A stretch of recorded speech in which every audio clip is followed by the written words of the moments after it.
अमरावतीत भोंदूगिरीचा धक्कादायक प्रकार समोर आलाय। मार्डीतील भोंदूबाबानं एका महिलेवर अत्याचार करून पळ काढलाय। महिलेने दिलेल्या तक्रारीनंतर पोलिसांनी त्याचा शोध सुरू केला। याआधी अनीसनंही या बाबाविरोधात तक्रार केली होती। पाहूया या भोंदूबाबानं केलेल्या लाजिरवाण्या कृत्याविषयीचा हा सविस्तर रिपोर्ट। आठवतोय का हा व्हिडिओ?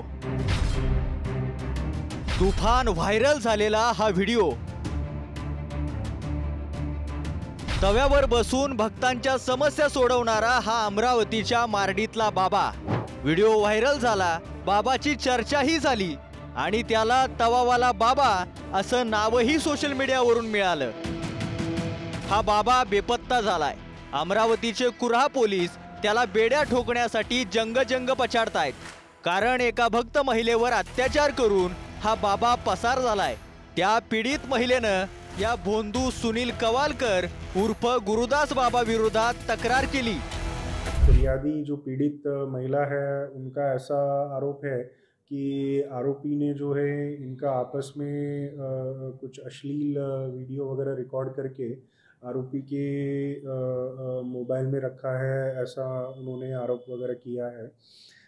पुलिस हमारी तरफ से हम इस चीज़ को वेरीफाई भी कर रहे हैं, और क्योंकि अभी तक आरोपी हमारे ताबे में नहीं है, इसी वजह से ये जो संबंधित मोबाइल फ़ोन जो भी है वो भी हमारे हाथ अभी तक लगा नहीं है।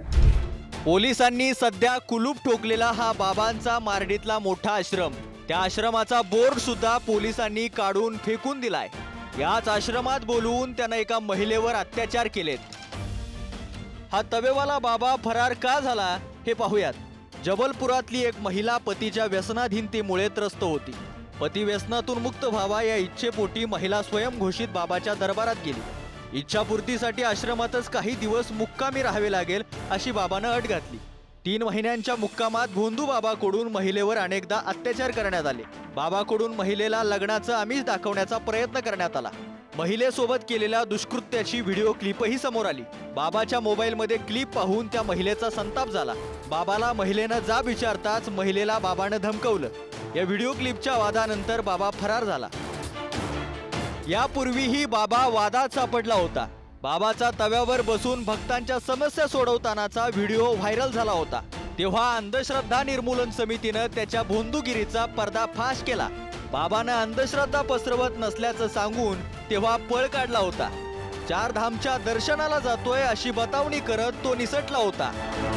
काही दिवसानंतर 2 महिलांनी बाबांनी दुष्कृत्य केल्याचे आणि फसवल्याची तक्रार अनीसकडे दिली होती।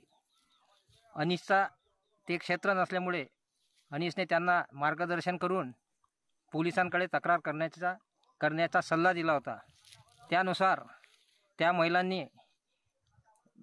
कुर्रा पोलीस स्टेशनला बाबाच्या विरुद्ध तक्रार दाखल केली आणि आता त्या बाबावर बलात्कार, फसवणूक व सायबर क्राईम या गुन्हा नोंदवून आश्रमाला सील लावण्यात आले।